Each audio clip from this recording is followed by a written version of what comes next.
From claw marks the size of your arm to fossilized gut contents and stomach stones that give us snapshots of a dinosaur's last meal, dinosaurs left us more than just bones.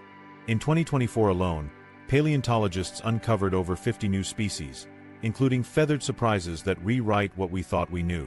But here's the twist. Our ancestors once believed some of these very fossils belonged to dragons or even fallen giants. The path from ancient legends to modern fossil labs was anything but straightforward, and those early misunderstandings tell us as much about human history as they do about the dinosaurs themselves. From dragons to dinosaurs. For millennia, people uncovered strange, oversized remains without any concept of what they truly were. There was no understanding of deep time, no framework for extinction, and no reason to think the Earth had once been home to animals utterly unlike those alive today. When enormous bones, dagger-sized teeth, or puzzling imprints emerged from the ground, the only tools available to explain them were the beliefs, stories, and imagery already embedded in each culture. In many cases, those interpretations were wildly inventive, and, at times, surprisingly close to aspects of the truth.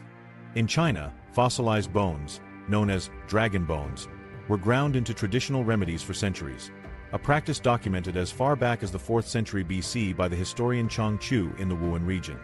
Villagers, scholars, and physicians alike saw them as the remains of legendary serpentine creatures and valued them as much for their supposed healing powers as for their mythical significance. This use meant many significant finds were chipped apart and sold in powdered form. Their scientific value lost long before paleontology existed as a discipline. The dragon label endured because the creatures already had a rich place in local art and mythology. Long bodies, fierce faces, and scaled textures that, in some cases, would not look too out of place beside certain dinosaur reconstructions today. To the ancient Greeks, giant skeletal fragments, whether an immense femur or a piece of skull, were often read as proof of the mighty beings from legend. In a world that celebrated tales of titanic warriors battling gods and monsters, such finds became tangible evidence supporting those myths. Over time, bones from large prehistoric mammals mixed into the same imagined category. Without the ability to distinguish species or geological ages, these relics took on whatever identity best matched the cultural narratives at hand. Centuries later, in the 17th and 18th centuries, even early scientists sometimes reinforced these ideas, interpreting fossil bones as belonging to ancient human giants. In parts of North America, many native peoples also encountered fossils and trackways preserved in stone. Some footprints, wider than a human torso, lay exposed for anyone to see. In certain plains traditions, such colossal tracks became linked to the paths of Thunderbirds, enormous, powerful birds whose wing beats were said to make the sky rumble. Although these stories understandably framed the evidence in spiritual terms, the association with large, bird-like creatures now seems uncannily fitting given the evolutionary ties between birds and theropod dinosaurs. What emerges from these varied cases is a clear pattern. Unfamiliar finds were interpreted through the lens of familiar beliefs. In lands where dragons dominated art and folklore, the remains became dragon bones. In cultures that told of giants, they were giant remains. In those where colossal birds loomed in oral tradition, immense fossilized footprints became their tracks. This was not random guesswork. It was a logical, human way to fold new and puzzling information into an existing worldview. Some of these visions of the past, viewed today, stray closer to accuracy than one might expect. Eastern depictions of dragons, with elongated skulls, toothy jaws, long tails, and scaled bodies, bear a distant resemblance to certain theropods and long-necked sauropods. Thunderbird legends connected to tridactyl prints align well with the footprint patterns left by some three-toed theropod dinosaurs. No ancient artist had a literal image of a dinosaur in mind, but broad traits like reptilian forms and massive scale were, on occasion, eerily on target. Of course, no one in these early societies looked at a fossilized vertebra and thought in terms of Mesozoic timelines or extinct reptilian clades. They had no charts of geological ages, no comparative anatomy studies, and no technology for dating specimens. For them, it made sense to see such relics as belonging to magical or supernatural beings. The idea that they might be from a species that lived millions of years before humans would have been unimaginable. The cultural weight given to these interpretations was powerful. In some communities, specific fossil-rich landscapes became woven into oral histories. A hill where large bones turned up could be known as the place where a serpent was slain, or the site of a legendary battle. Even if the fossils eroded or were taken away over time, The stories rooted in those locations could outlast the physical evidence. By the time trained scientists arrived centuries later, the legend often remained while the fossils were long gone. These beliefs tended to reinforce themselves. If an elder or healer declared a type of fossil to have special properties, each new discovery only confirmed that narrative. Artistic depictions influenced how future finds were interpreted. Seeing bones with certain shapes could prompt people to fit them into pre-existing visual models for myth. Evidence and story fed into each other in a loop that remained stable for generations. Seen in context, dragons, giants, and thunderbirds were more than just products of the imagination. They were attempts, based on direct encounters with real physical objects, to understand a past no one could truly remember. Enormous bones and prints inspired awe, speculation, and creative explanation. While the conclusions were shaped by culture rather than science, they still carried a faint echo of creatures that had walked the planet long before humans. Over centuries, these enduring myths survived alongside the periodic unearthing of new, equally mysterious remains. For a long time, the physical evidence and the imagined creatures it inspired remained connected only by story. But eventually, repeated discoveries began to pile up, and the gap between myth and reality started to narrow. It was in that shift, when those strange bones began to be seen as pieces of a real, vanished world rather than props in a legend, that the groundwork for a new kind of understanding took shape. The first dinosaur ID cards. By the late 1700s, unusual bones were appearing with greater frequency in Europe, pulled from quarries, coastal cliffs, and deep excavations. The difference now was that some naturalists were beginning to consider they might not be the remnants of dragons, giants, or other legends at all. Instead, these fossils could be the remains of animals that had once lived but no longer existed anywhere on Earth. At that time, the idea of extinction and deep time wasn't widely accepted, so giant bones were often shoehorned into existing biblical or mythic frameworks. Most educated Europeans still worked within a framework where every species created at the beginning continued to exist somewhere, perhaps in unexplored regions.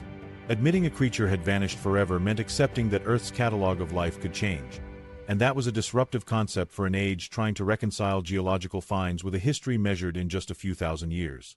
Matching these strange remains to living creatures was a challenge.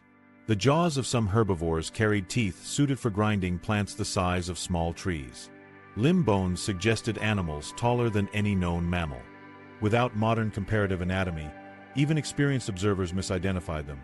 One colossal femur might be called the leg of a giant elephant by one scientist, and of a giant lizard by another.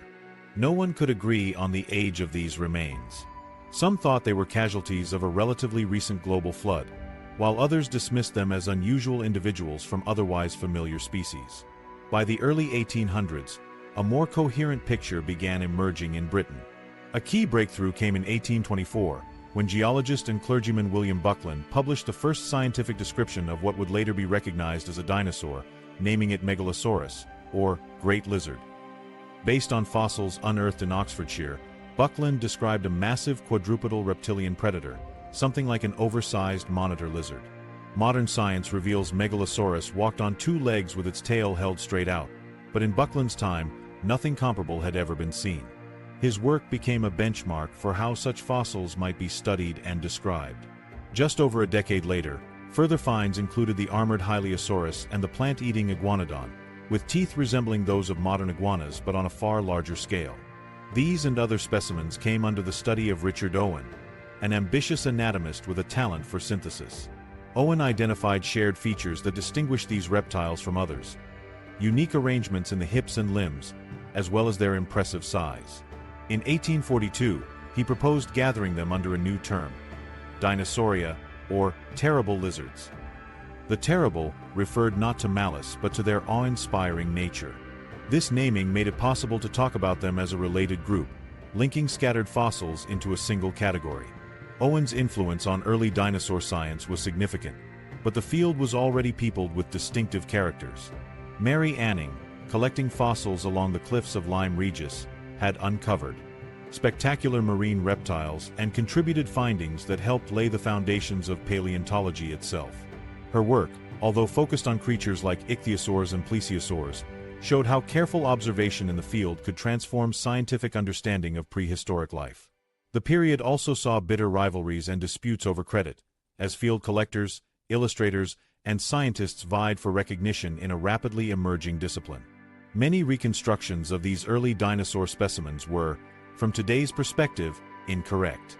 Iguanodon was shown as a bulky reptile that walked on all fours, with what was actually a thumb spike placed as a horn on its snout. Artists modeled them on the reptiles they knew: crocodiles for stance, monitor lizards for limbs, and imagined them as slow, tail-dragging, cold-blooded behemoths. In Crystal Palace Park in London, enormous sculptures erected in the 1850s depicted these interpretations. They were a marvel of public education at the time, but the animals they portrayed bore only a superficial resemblance to the agile, dynamic dinosaurs modern paleontology describes. Even so, the shift from thinking these were oversized lizards of recent times to understanding them as members of a lost world marked a turning point. Acceptance of extinction became more widely entrenched, and with it came a profound change in perspective on the planet's age. The sheer variety and size of these fossil reptiles suggested lifespans for Earth far longer than previously imagined, laying the groundwork for concepts like evolution and deep geological time to gain traction. Public fascination grew alongside these developments. Fossil mounts in museums became major attractions, offering visitors the chance to stand next to towering skeletons and imagine the animals in life. The strangeness of their form was undeniable. The massive limbs, strange skull shapes, and sheer scale reshaped how people viewed their landscapes. Quarries, coastal cliffs, and mines took on new significance. They were no longer just sources of building material but possible windows into lost epochs. Newspapers reported new discoveries with enthusiasm, highlighting the debates among scientists and feeding public appetite for the subject. Reconstructing these animals was often an exercise in educated guesswork. Missing bones were filled in using the skeletons of living species as templates. Incomplete hips or shoulder assemblies could lead to radically wrong postures, sometimes crouched and sprawling when they should have been upright and balanced. These errors in turn influenced how the public and even scientists imagined dinosaur behavior, reinforcing the view of them as ponderous and plodding. The emerging scientific view didn't strip dinosaurs of their mystery, it reframed it. Where earlier ages had seen magical dragons, the Victorian era saw demonstrable evidence of nature's capacity to create giants and then eliminate them.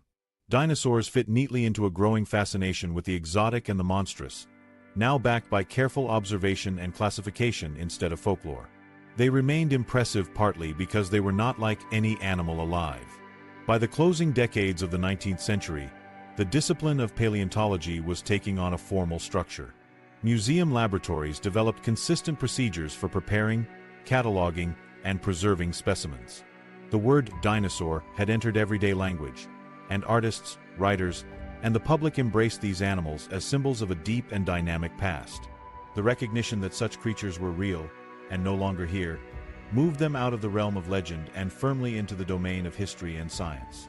That shift invited later generations to both refine the science and reimagine these ancient giants, replacing early errors with reconstructions closer to the truth. Yet even as methods improved, one fundamental question persisted. What exactly was being preserved in those ancient layers of rock, and why had some creatures endured in exquisite detail while others vanished almost without a trace? That question brings us to the process that determines whether the remains of any creature will survive long enough to be found at all. The dirt on fossilization. A fossil may look like a piece of ancient bone waiting patiently in the ground for millions of years, but that's not what it is. By the time it reaches us, the original biological material has vanished. What remains is a stone cast, mineral by mineral. The living tissue has been replaced while the shape stays true to the original. The result is bone-shaped, but not bone. For this transformation to happen, three things must fall into place. First comes rapid burial. Flood-borne silt, volcanic ash, or a landslide must cover the body before scavengers or weather can destroy it. Second is mineral replacement. Water rich in dissolved minerals seeps through the remains, gradually swapping bone for stone while preserving microscopic detail. Third, in rare situations, those minerals preserve not just the form of the hard parts, but impressions or even molecular traces of skin, feathers, or other soft structures. The original organic tissue is almost always replaced, but in exceptional cases, the stone record is so fine it can capture details like the texture of a scale or the filament of a feather. Most animals never make it past the first hurdle. Exposure to scavengers, sediments with the wrong chemistry, or tectonic forces that crush buried layers can erase remains entirely. Even in promising settings, the odds are stacked against preservation. This is why the fossil record offers only fragments of life's history. Most species leave no trace at all. When fossils do endure, the amount of detail varies. Often only the most durable parts survive in recognizable form: teeth, thick limb bones, armored plates, while everything else collapses and disappears. In special environments, fine-grained layers build up gently around the body, locking in delicate surfaces without distortion. A lake bed settling in still water, a river delta burying remains under steady inflows of silt. These settings increase the chance that details will hold.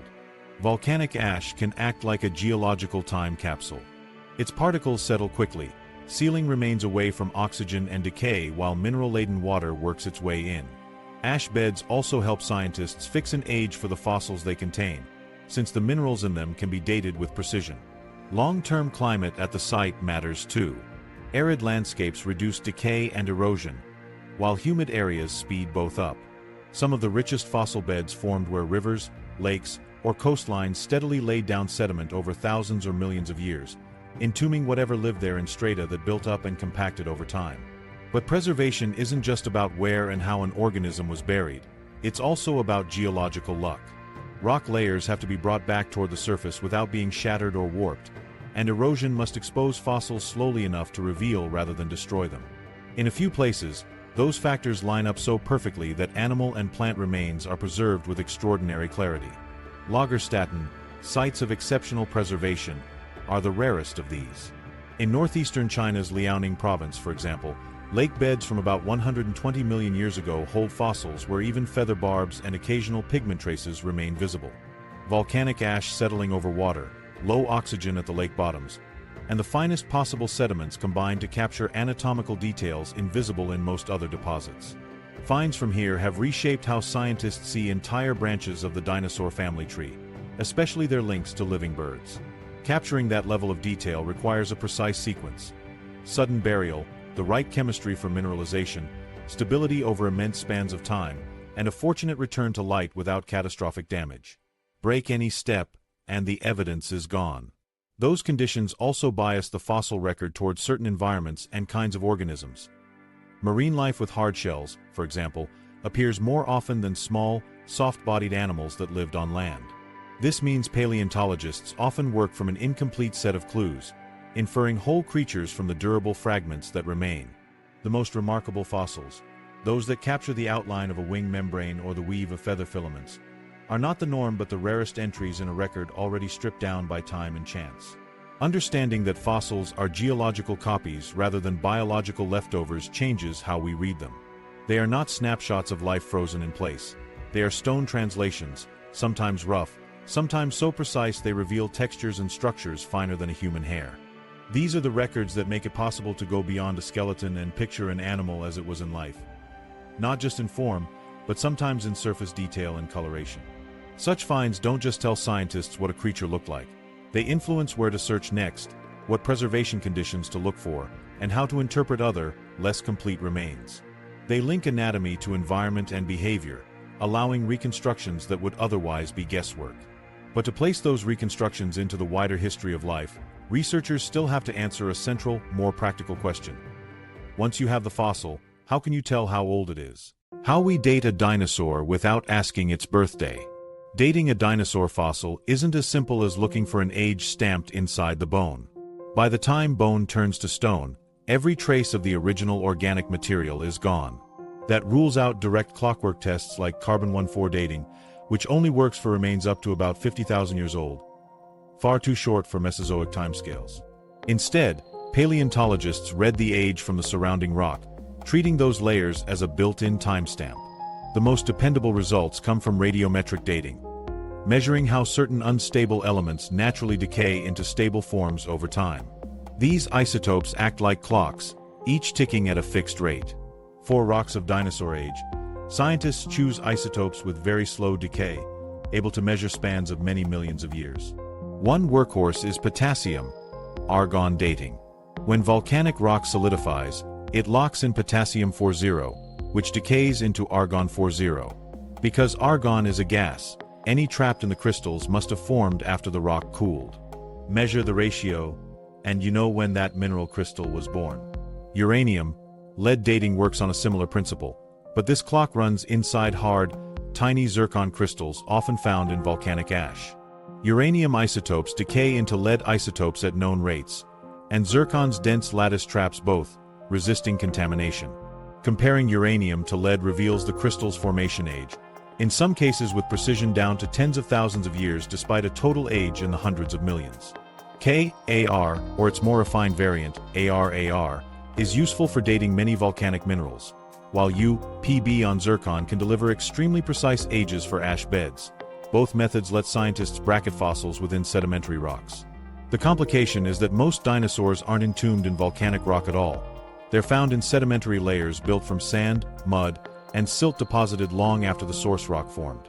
Those particles may have originated in much older rocks, so their mineral clocks reset long before the dinosaur's lifetime.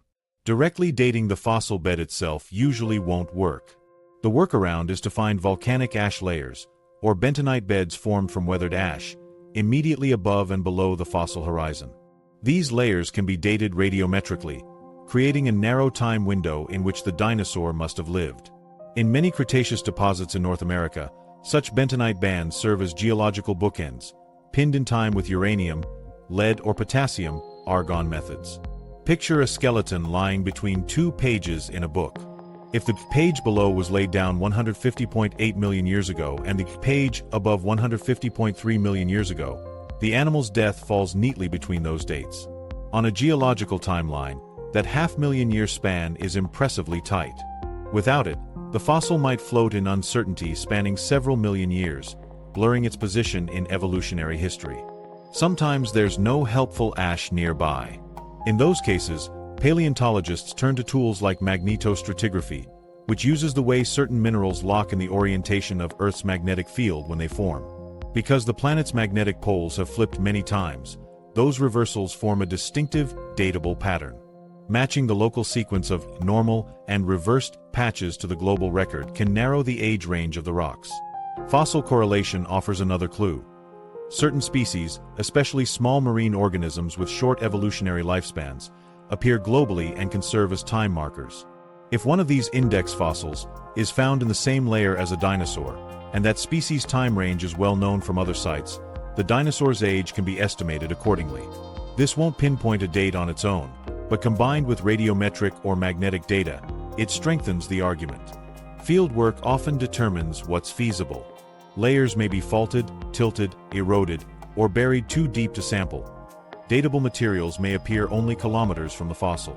In some cases, the bones themselves could have been moved before final burial, carried by rivers or landslides into a slightly younger or older layer, a factor that demands careful mapping and sampling to avoid mistakes. A recent example shows how it all comes together.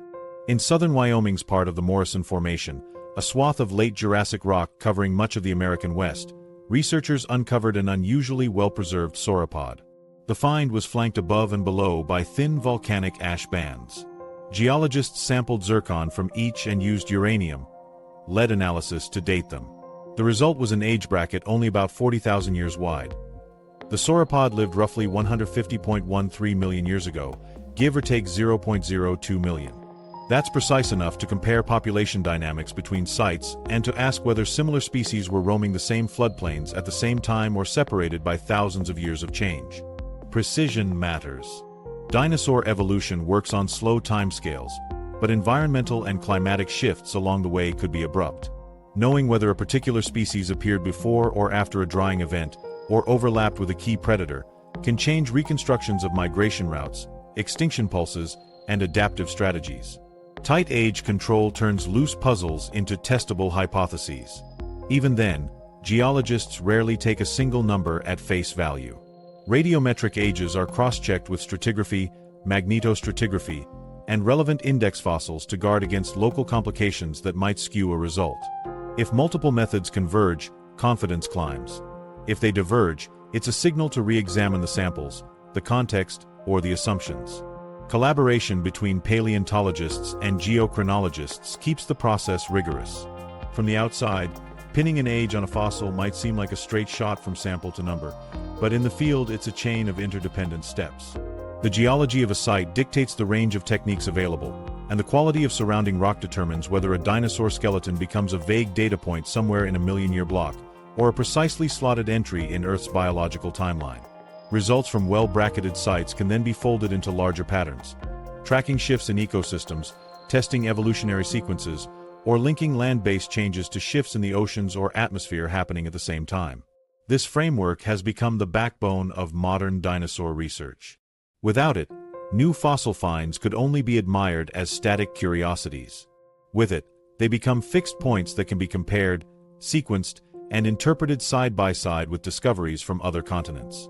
That kind of precise temporal map has been critical in recent years, as the pace of new species announcements continues to rise. When scientists started keeping score, tracking new dinosaur species wasn't always the well-calibrated process it is now. But once researchers began recording each confirmed addition in a standardized way, it became possible to see patterns. Some years slower, others seeing sharp jumps in the count. In 2024, that tally reached a level few anticipated. More than 50 completely new species formally described and named from finds around the world. These weren't half-formed identifications or speculative names. They were animals that had cleared excavation, detailed comparison, peer review, and formal publication. The year's roster ranged from predators barely larger than a house cat to plant eaters the size of small buildings, all joining the official record. Several factors combined to drive this surge. Field teams had greater access to fossil-rich areas left relatively unexplored in past decades, from windswept Cretaceous badlands in Patagonia to remote stretches of Mongolia's Gobi Desert and small but significant exposures in rural China. Alongside that came more time in the field, often with international collaborations pooling resources. But technology played an equal role. High-resolution CT scans, 3D surface mapping, and digital modeling let scientists document fine fossil details quickly and compare them against extensive shared databases without waiting for weeks or months of laborious physical preparation. The result? More specimens could be evaluated and described while interest from active digs was still high. Among the animals named in 2024, some stood out for their unusual traits rather than sheer size. In Montana, the horned dinosaur Lokiceratops drew attention with frill horns so large and blade-like they extended well beyond the back of the skull. Its adornments were likely used for display, perhaps in species recognition or mating contests, and their exaggerated size made it distinct from close relatives. In Patagonia, researchers introduced Titanomachia, remarkable because, unlike its sauropod cousins that reached bus-length proportions, this titanosaur would have been only about the size of a cow. Its small frame provided evidence that even groups stereotyped as giants could include much smaller members, and that titanosaurs explored a broader range of ecological niches than previously recognized. These kinds of finds give the public memorable images while also expanding the scientific picture. Predators added their own diversity to the list. One small carnivore from northern China, preserved with long wing-like feathers and recurved teeth, underscored how closely some lineages aligned with the ancestry of modern birds. In Patagonia, a theropod with unusual ridges and crests on its skull hinted at complex visual signaling within its group. On the plant-eating side, a newly described ceratopsian from the American West had a frill rimmed with hook-shaped projections, something unseen in closely related species. Bone texture suggested they may have anchored keratin coverings, perhaps in bright colors. These traits pointed to social behaviors and display features not always evident from more fragmentary fossils. Field seasons brought finds across nearly every continent.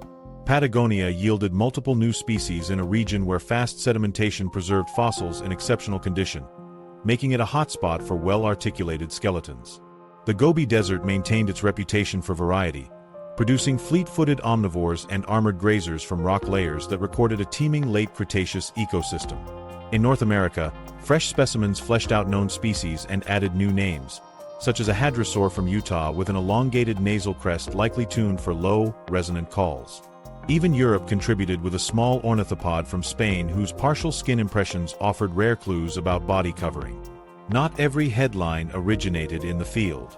Some came from drawers and shelves in museums, where fossils collected decades ago still awaited detailed study. In 2024, several long-stored specimens were re-examined with modern imaging and comparative tools. What had once been filed away as an indeterminate chunk of bone could, with clearer scans and broader reference sets, be recognized as representing a unique species. These desk-based discoveries contributed just as much to the year's total as bones freshly pulled from the ground, showing how past collecting efforts still pay off when techniques catch up. The higher rate of naming also reflects a shift in how paleontologists define species boundaries. In earlier decades, minor differences in skull openings, limb proportions, or tooth shapes were often lumped together, partly due to the limited number of comparative examples. With more specimens on hand and access to advanced morphometric analysis, subtle structural nuances can now be measured precisely and, when consistent, recognized as marking separate species. This refinement helps clarify evolutionary relationships but inevitably grows the official count faster than before. Each new name opens the door to deeper questions. Researchers can start charting how these animals fit into food webs, how they grew, and how they may have responded to environmental shifts.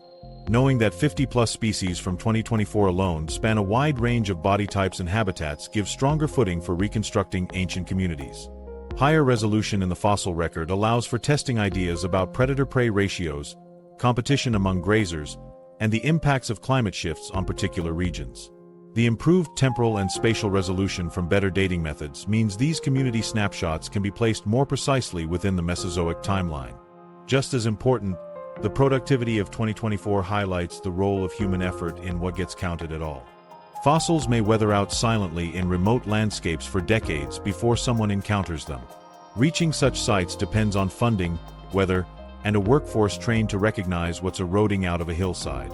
That so many expeditions, scattered across multiple continents, returned with well-documented specimens ready for formal description shows both the richness of the rocks and the sustained commitment of research teams. By year's end, 2024 stood as the busiest year for naming new dinosaur species in the modern era.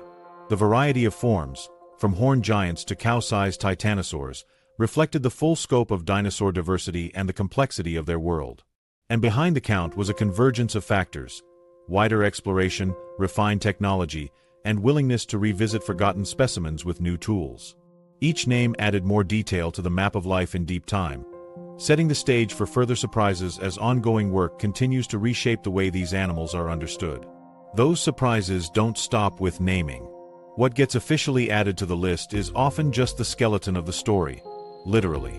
The real shift in recent decades has been that some fossils now carry traces far beyond the bones themselves, offering unexpected clues about the outer surfaces of these animals and, in some cases, hints of how they might have looked in life. Feathers, colors, and other surprises. For much of the 20th century, dinosaurs were presented as massive, scaly reptiles with thick hides, a vision far closer to oversized lizards than to anything avian.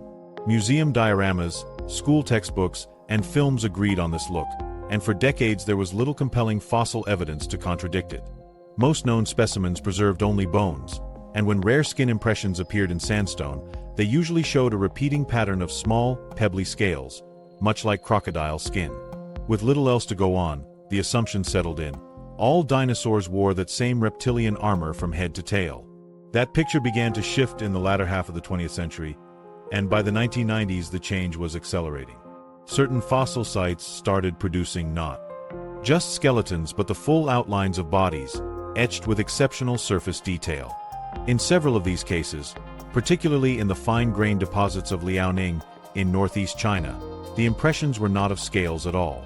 They recorded fine, filamentous coverings that looked like downy feathers. These discoveries kept coming, spread across a range of dinosaur groups and sizes, and they were not isolated quirks. Before long, evidence suggested that feathers, or at least feather-like structures, were widespread in the dinosaur lineage. The feathers themselves were varied. Some were simple filaments, the prehistoric equivalent of hair-like fluff useful for insulation. Others branched in patterns identical to those in modern bird flight feathers. Crucially, these coverings weren't confined to just the direct ancestors of birds. Small tyrannosauroids, for example, preserved evidence of a feather-like coat. This implies the origin of feathers traces deep into dinosaur evolutionary history, likely beginning as insulation or for display millions of years before the first true wings emerged. A predator traditionally imagined as a scaly, bare-skinned hunter may actually have been cloaked in a layer of insulating fuzz. This recognition carried consequences for how these animals were understood. Feathers point to active metabolisms and the ability to control body temperature in colder or fluctuating climates. They also raise the likelihood of visual signaling. Feather crests, contrasting patterns, or vivid colors used to attract mates or warn rivals. That's a far cry from the drab, uniform predators and plant eaters fixed in older reconstructions. Then came the question, could color itself be recovered from the fossil record? For a long time, the assumption was no. Pigments were thought too unstable to survive deep time. That began to change when researchers identified microscopic bodies embedded in fossilized feathers, structures called melanosomes. In modern bird feathers, melanosomes carry pigments and come in shapes linked to specific colors. Rod-shaped melanosomes typically hold black or gray pigments. Spherical ones are associated with rufous or reddish-brown hues. By studying fossil melanosomes and comparing their size and shape to those in living birds, scientists can infer prehistoric color with surprising reliability. Some fossils even preserve melanosome arrangements matching black, iridescent, or rufous pigments seen in modern plumage. Armed with this approach, paleontologists began piecing together real color patterns. The small, four-winged microraptor from Liaoning preserved melanosomes arranged like those in glossy black crows, indicating an iridescent, almost shimmering coat. Another early bird relative displayed evidence for a rusty red head paired with boldly banded black and white tail feathers. These reconstructions rest on measured, research-backed comparisons under high magnification imaging, not guesswork. Color adds an entirely new dimension to understanding behavior and ecology. Patterned plumage might indicate camouflage against foliage or snow. Patches of bright color could function in courtship or help individuals recognize others of their kind. Even fossil specimens showing changes in feather patterning between juvenile and adult stages suggest shifts in social behavior as animals aged.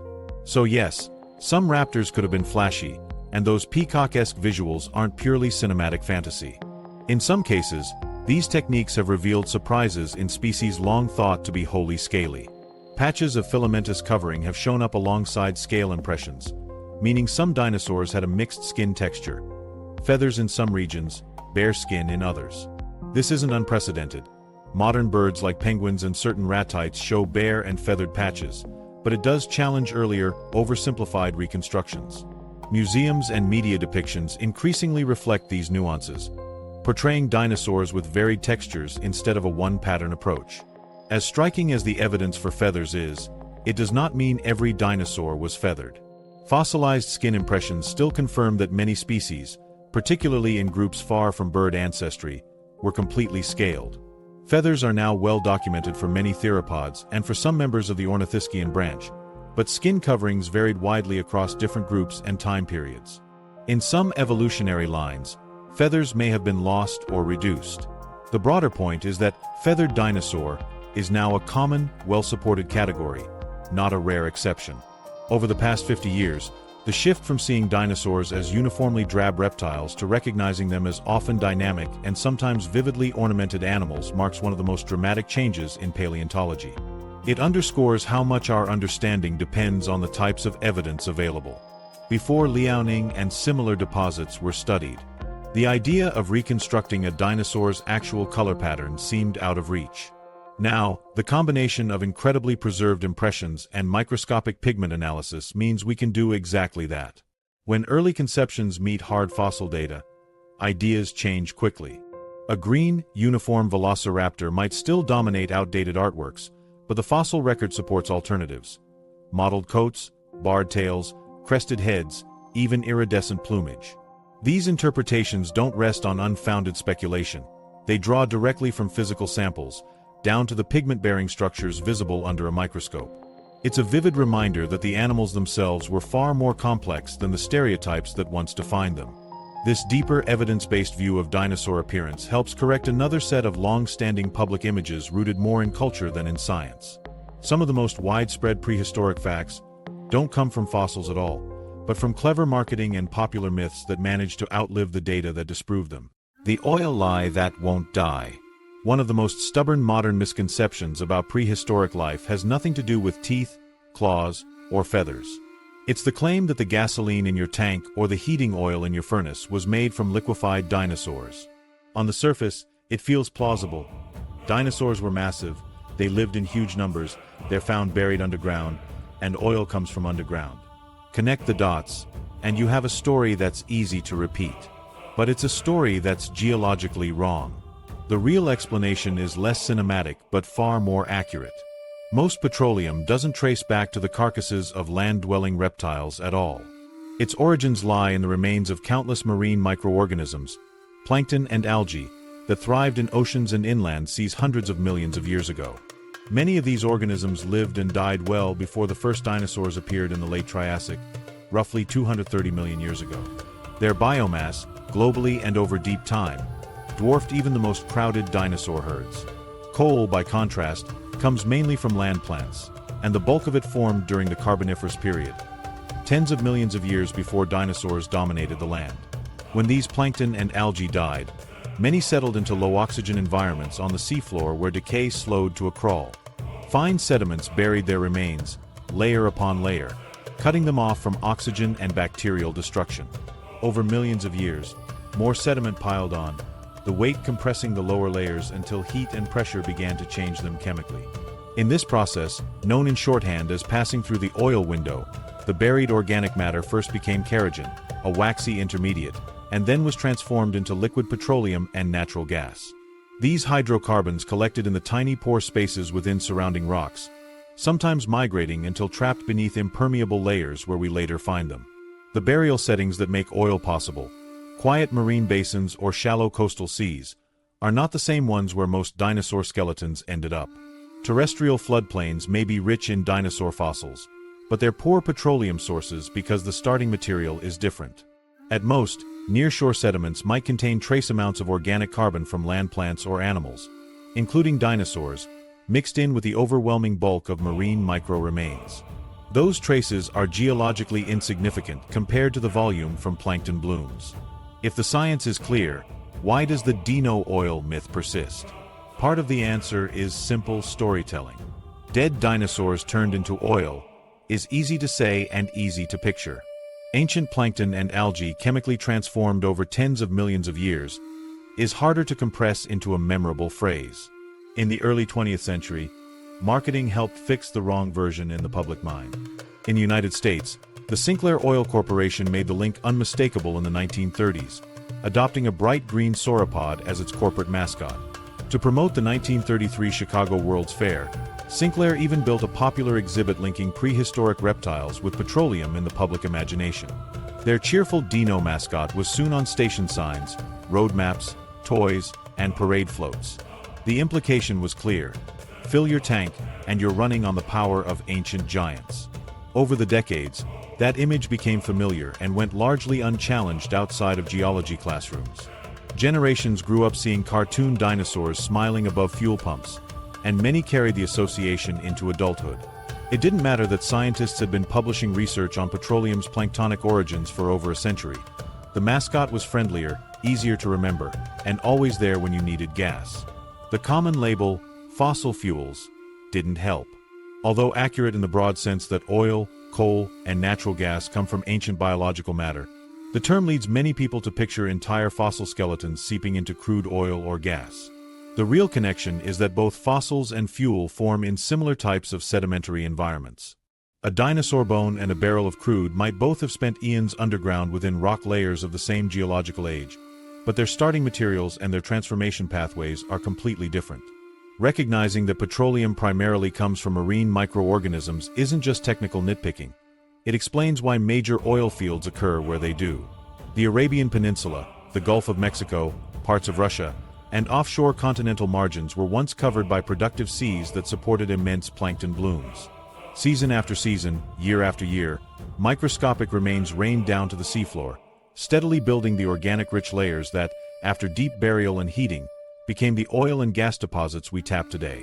These processes happened over tens to hundreds of millions of years, in very specific conditions. We can't replicate them quickly or at scale, which is one reason petroleum is finite and unevenly distributed. It also reframes what these energy reserves really represent. They are the condensed chemical legacy of ancient oceans whose productivity was so vast that even a tiny percentage of material escaping decay could create deposits large enough to power human industry for over a century. This is a record of ecosystems that operated on a scale we can barely visualize. Plankton blooms stretching across entire inland seas, fueling food chains from the microscopic up to marine reptiles, and leaving an invisible chemical trail that time and geology could seal away. From a science communication standpoint, the dinosaur oil myth is a reminder of how marketing can outcompete technical accuracy. You can still find Sinclair's green sauropod outside service stations in parts of the US, unchanged from its Depression-era debut. The mascot works because it's simple, visual, and tied to cultural affection for prehistoric animals. For educators, that creates an opening. The same image that spreads the myth can serve as a starting point to explain the real story of petroleum's origin, and, along the way, correct misunderstandings about the other fossil fuels as well. Understanding the truth about Dino oil isn't just about setting the record straight. It also shows the role of environment in determining what survives from Earth's past and in what form. The remains of enormous creatures and the remains of microscopic ones can both persist for millions of years, but under different conditions they leave behind very different legacies. And as with petroleum, not every trace of ancient life ends up where we might expect, or in forms we can easily recognize when we find them. That same principle applies to the fossil record itself, and it's one reason that some of the richest evidence of prehistoric life turns up in a few concentrated places rather than evenly spread across the globe. Where fossils hide, and why. When paleontologists talk about rich fossil localities, they don't mean places where dinosaurs were necessarily more common in life. They mean regions where the right geological events align to first preserve remains and, much later, bring them back into view. That's why names like the Morrison Formation in the American West, the Gobi Desert in Mongolia, and the Badlands of Patagonia keep appearing in the literature. Those areas combine the key conditions for building, protecting, and then revealing a fossil record. At its simplest, there are four main ingredients that concentrate fossils in certain places. First is rapid burial in sediment fine enough to protect detail. Second is long-term geological stability, few destructive events to erase what's buried. Third is uplift, where plate tectonics physically raise sedimentary layers toward the surface. And fourth is erosion, which strips away overlying rock to expose the fossils inside.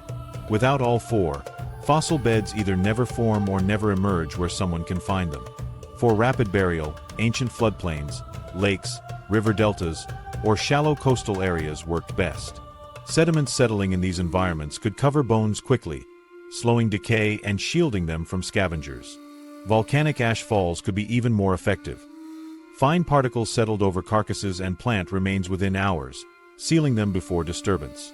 In some cases, this ash eventually weathered into bentonite clay, which not only preserved fine detail but later provided datable layers that help fix a fossil's age. Stability matters because burial is only the halfway point. Preserved remains can still be lost. Strong tectonic deformation can fold or crush sedimentary layers until recognizable fossils are destroyed, while subduction can recycle whole rock sections into the mantle.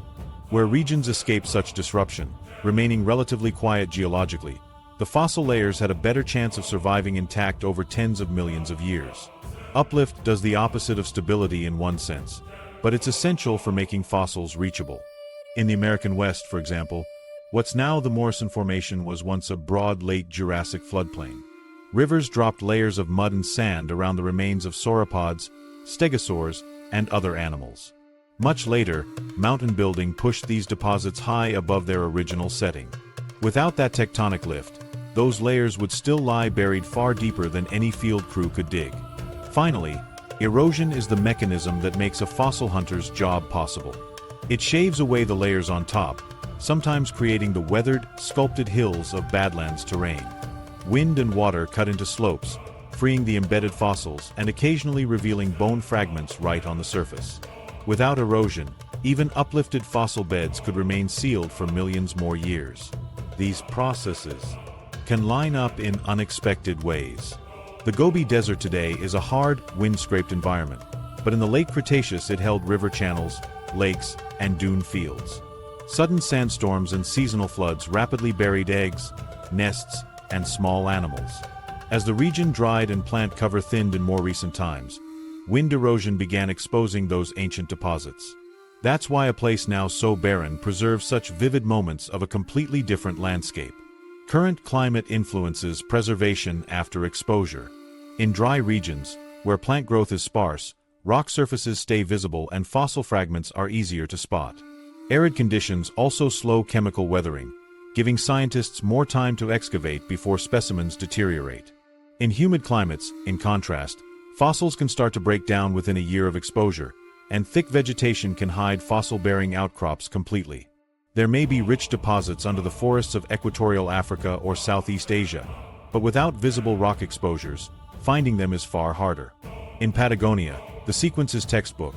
Cretaceous rivers, lakes, and volcanic fields created frequent opportunities for rapid burial, sometimes under ash layers that preserved intricate detail and can now be precisely dated.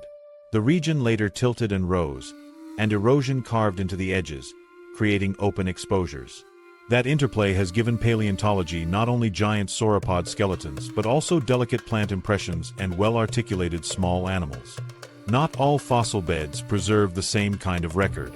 A quiet lake bottom with fine silt might hold complete skeletons and soft tissue outlines, while a river channel can scatter bones from many individuals into a mixed deposit. Volcanic ash falls can create time capsule layers capturing a mass death event. Each type of deposit filters history in its own way, affecting how scientists can interpret ancient life and ecosystems. The pace of erosion also dictates how paleontologists work a site. In places where erosion is rapid, every field season turns up new bones, but those same forces can damage or destroy specimens between visits. In slower eroding areas, exposures might last longer, but fresh finds appear less often. Timing can be critical. A newly exposed slope after a landslide or a road cut might only hold accessible fossils for a short window before they're gone. Chance sometimes plays a role equal to long-term geological processes. Human activity, quarrying, mining, dam construction, can open windows into previously hidden layers.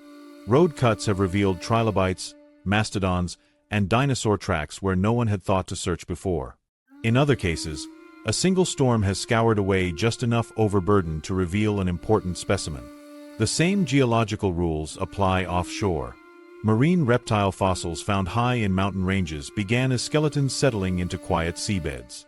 Over millions of years, they were buried, solidified into limestone or shale, then lifted thousands of meters above sea level by tectonic collision.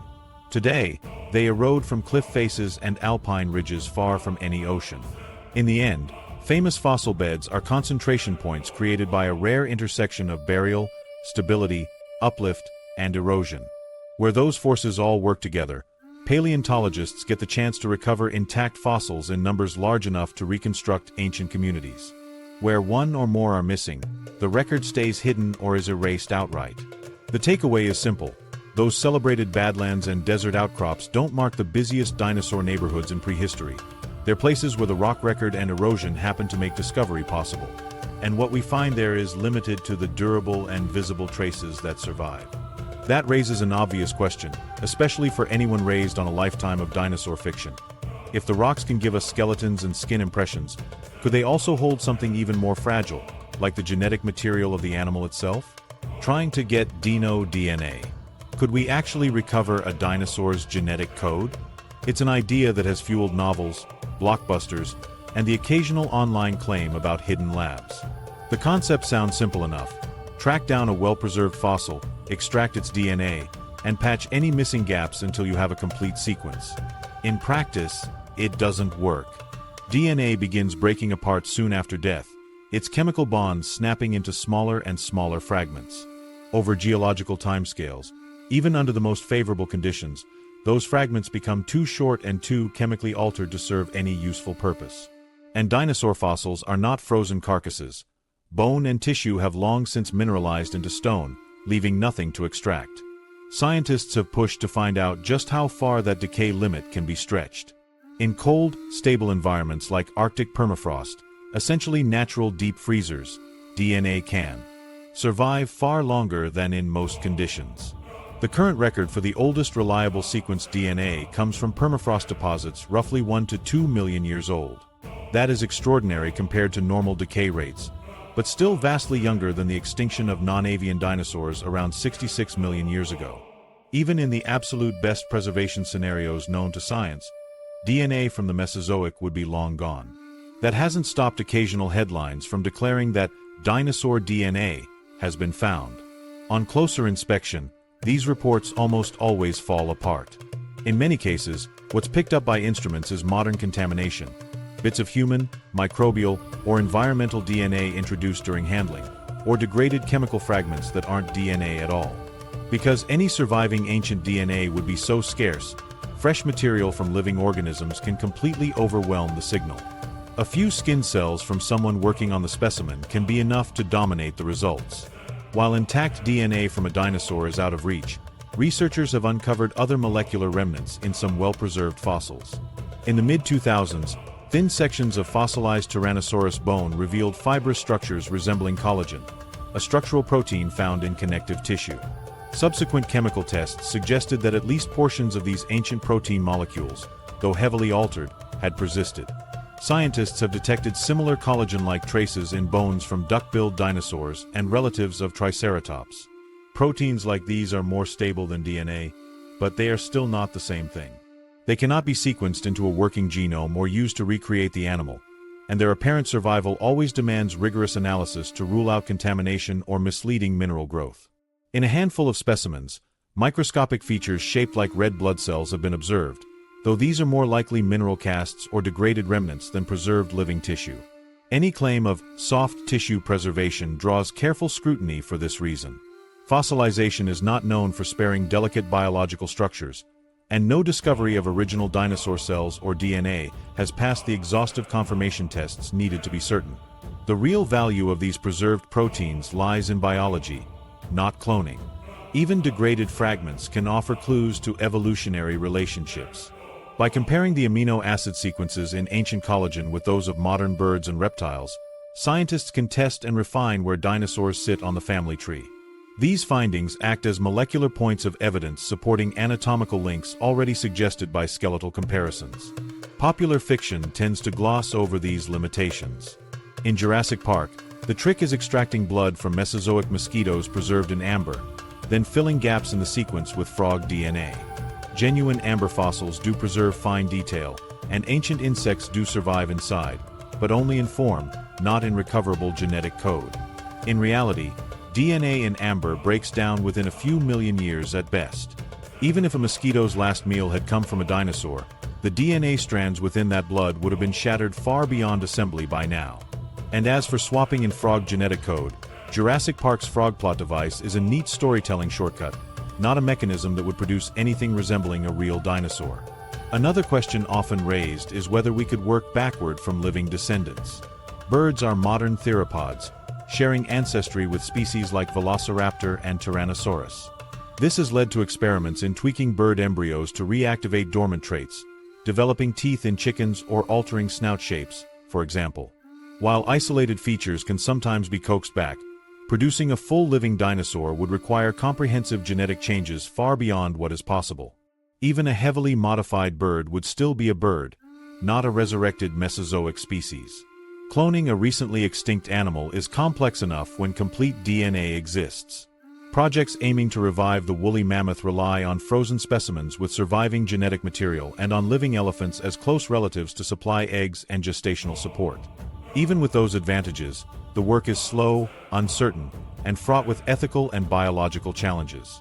Dinosaurs present none of the needed prerequisites: no intact DNA, no close living analog, and a temporal gap far exceeding DNA's physical survival limit. As a result, the emphasis in paleontology has shifted from the fantasy of revival to the achievable goals of molecular paleobiology. Researchers focus on extracting what chemistry remains to answer specific questions. Trace elements in a tooth that hint at diet, protein structures that suggest metabolic traits, isotopic ratios that reflect climate or water source. Analysis of pigment-carrying structures in feathers has revealed information about coloration. Study of muscle attachment points in conjunction with collagen traces can refine reconstructions of how limbs moved. None of these lines of evidence can rebuild an organism's genome, but together they help outline how dinosaurs lived and adapted in their environments. The occasional discovery of an exceptionally preserved fossil, skin impressions, armored hides, articulated feathers, fuels public excitement precisely because such detail makes the prehistoric seem tangible. A hadrosaur mummy may retain the three-dimensional texture of its skin. A nodosaur may preserve its defensive armor seemingly in place. Yet even in these rarest of specimens, the molecular blueprint is gone. Mineral replicas may hold the shape of a feature down to a microscopic scale, but the organic code that once resided in the cells has been erased over tens of millions of years. In strict scientific terms, any attempt to recreate a non-avian dinosaur would be working from a blank genetic page. Our current techniques cannot bridge that gap. The oldest dependable DNA sequence ever retrieved is still over 60 times younger than the very youngest dinosaur bones. The hard boundary set by DNA chemistry means there is no path from fossil to hatchling that science can deliver, no matter how complete the skeleton or how intricate the preserved skin texture. What scientists can continue to do is push the limit of what fossil chemistry will yield.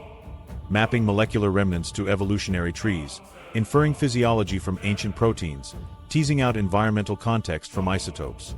These lines of evidence, though less theatrical than cloning, have their own power. They root dinosaurs more firmly in the real world, replacing speculative imagery with data points that explain how these animals functioned in their ecosystems. And while this work corrects the record on what is, or isn't, possible in molecular paleontology, it also sets the stage for another kind of correction. Separating the animals of science from the ones audiences know best through fiction. Those familiar movie predators, with their size, speed, and skin textures, live largely on the screen. What scientists have learned about the real animals often tells a different story. Dinosaurs versus Jurassic Park. When audiences picture certain dinosaurs, the mental images often come straight from the screen rather than the fossil record. Jurassic Park created some of the most enduring examples of this, from towering raptors to motion-blurred T-Rex hunts. But many of those visuals are myths shaped for drama, not depictions grounded in physical evidence. Take Velociraptor. Movie version, a human-height predator, sleek and scaly, snapping jaws in choreographed pack hunts. Reality, the real animal stood roughly 3 feet tall at the hip, stretched about 6 feet in length including its tail, and weighed only 20 to 30 pounds, closer to a sturdy turkey than a small person. It carried feathers, including arm feathers that may have aided in stability or display, and had a long, stiffened tail for balance. The difference isn't just size. Its appearance and proportions were bird-like, not lizard-like. The formidable cinematic presence actually drew on a larger relative, something closer in build to Deinonychus or other big dromaeosaurids, with added size and stripped feathers to fit the film's vision. That size correction also shifts how it fits into its ecosystem. A turkey-sized predator lacked the mass to bring down large herbivores. Its recurved, serrated teeth were adapted for small prey, lizards, mammals, hatchlings, or for opportunistic scavenging. The fossil data show a lighter, quicker hunter with bird-like traits that deepen its evolutionary significance rather than diminish it. Tyrannosaurus rex gets a different kind of myth. Movie version. Stand still and it can't see you. Reality. Skull anatomy shows forward-facing eye sockets, providing overlapping fields of vision and good depth perception. Studies by researcher Kent Stevens indicate binocular vision and the potential, in best-case estimates, for visual acuity better than humans and possibly approaching that of birds of prey. T-Rex could detect movement, but it could also focus on still objects at impressive distances. In other words, freezing in place would not make you invisible to it. On posture and movement, Jurassic Park captured some updates accurately. By the early 1990s, science had already moved past the old tail-dragging poses of early reconstructions. Large theropods like T-Rex carried their tails straight behind them for balance and moved with a horizontal body orientation. The films portrayed this correctly, but for some species, proportions were adjusted for cinematic effect. Limbs elongated, heads broadened, and facial expressions sculpted beyond the physical range of the skull, because an expressive face plays better on screen. Some liberties are pure invention. Movie version, Dilophosaurus at lapdog size, sporting a collapsible frill and spit venom attack. Reality, the early Jurassic predator was around 6 meters long, with paired thin crests on its skull likely used for display. There's no fossil evidence for a frill or venom glands. The downsized, frill-flashing version was a deliberate choice to add an unexpected threat to a scene, reshaping the species into something barely recognizable to specialists. The effect of these portrayals is complicated. The 1993 film's animatronic creatures and early CGI set a new standard for lifelike dinosaurs on screen. That helped draw millions to museums, sparked interest in paleontology careers, and gave otherwise static skeletons a sense of weight and movement. Some researchers now working in the field credit those films with their first spark of fascination. But the vividness of a movie image can overwrite later scientific updates. Once an oversized, scaly velociraptor is anchored in someone's mind, A fossil exhibit showing a smaller, feathered version can seem wrong. Visitors sometimes question accurate reconstructions because they conflict with what they've seen on screen. This feedback loop keeps outdated designs alive in popular culture, long after science has moved on. It's worth noting that some of the inaccuracies in Jurassic Park reflected the limits of knowledge when it was made. In the early 90s, feathered dinosaurs were known mainly from fragmentary evidence and specialist circles. The spectacular Liaoning fossils, showing full plumage in exquisite detail, had not yet been uncovered. Color reconstruction from melanosomes wasn't yet possible. Even bone arrangements in dromaeosaur wrists, shaping how they held their hands, were clarified well after the first film's release. Not all mistakes came from ignoring evidence. Some arose because that evidence didn't exist yet. Still, filmmakers rarely aim for a strict match to science. They aim for creatures that read instantly and communicate character in a glance. Scaling up raptors made them visually distinct from golimids sprinting in groups. Inserting fictional behaviors gave predators surprise tactics. Movie dinosaurs are composites, accurate in some skeletal features, speculative in soft tissue, and wholly invented in certain behaviors. The mix is dictated by story needs before scientific fidelity. Oddly, the way films adjust their dinosaurs over sequels echoes the scientific process in form if not in cause. Sequels add new species or tweak old designs. Scientists revise reconstructions when fresh fossils demand it. The key difference is that paleontological change is evidence-driven. Film change is geared to novelty and audience expectations. From a cultural standpoint, the reach of film dinosaurs has had clear benefits. Public enthusiasm translates into museum visits, funding, and ongoing interest in evolving research. Some viewers who came for the suspense have stayed for the science, discovering that the real animals were, in some ways, even stranger than their cinematic doubles. A feathered, turkey-sized predator with a killing claw, a top predator whose eyesight rivaled hawks. This interplay between fiction and science means the public image of dinosaurs is always in motion, pulled by spectacle on one side and fossil evidence on the other. Spotting which traits come from film and which from the ground takes attention to detail. Many real dinosaurs were more flamboyant in their own ways, display feathers, vivid patterns, sensory abilities that films left out, just as others were less extreme, stripped of movie-added weapons or size. So the on-screen raptors may have looked cool, but the real ones were probably fatter on feathers and a lot closer to a terrifying turkey than a man-sized ninja. The contrast between popular myth and the physical record isn't new. Ideas about what dinosaurs looked like, and what they were, have been reshaped many times before by fresh discoveries. And there's no reason to think the images we hold today will be immune to the same kind of revision. From the first dragon bones, mistaken for mythical beasts, through the first scientific descriptions, to today's feathered, color-mapped reconstructions, our understanding of dinosaurs has transformed again and again. Each stage has replaced speculation with evidence. Yet the picture keeps shifting as new material comes to light.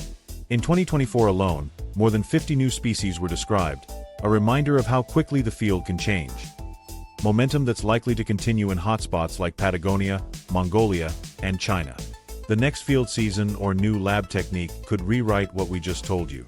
If you learned something surprising, like and drop your favorite fact in the comments.